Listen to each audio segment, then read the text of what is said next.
దివ్య cooking channel. ఈరోజు మన వీడియోలో అటుకుల కట్లెట్స్ రెసిపీ ఎలా ప్రిపేర్ చేయాలో చూసేద్దామండి. ఇంట్లోనే ఈజీగా అప్పటికప్పుడు ప్రిపేర్ చేయొచ్చు. మీరు కూడా ఖచ్చితంగా ట్రై చేయండి. ముందుగా ఒక బౌల్లో 1 కప్ వరకు అటుకులు, అలాగే బాయిల్ చేసుకున్న ఒక పొటాటోని బాగా మ్యాష్ చేసుకుని వేసుకోండి.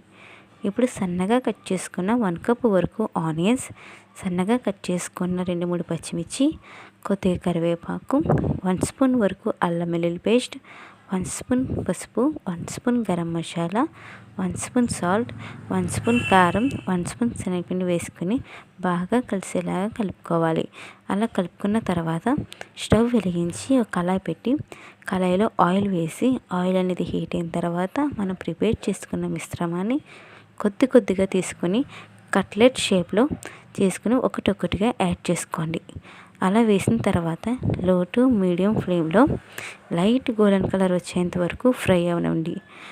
అలా లైట్ గోల్డెన్ కలర్ వచ్చిన తర్వాత మరోవైపు టర్న్ చేసి అటు కూడా లైట్ గోల్డెన్ కలర్ వచ్చే వరకు ఫ్రై అవ్వి ఒక ప్లేట్లోకి సర్వ్ చేయండి. అంతేనండి, అటుకుల కట్లెట్స్ రెసిపీ రెడీ. మీకు కనుక ఈ వీడియో నచ్చితే లైక్ చేయండి, మన ఛానల్ని సబ్స్క్రైబ్ చేసుకోండి.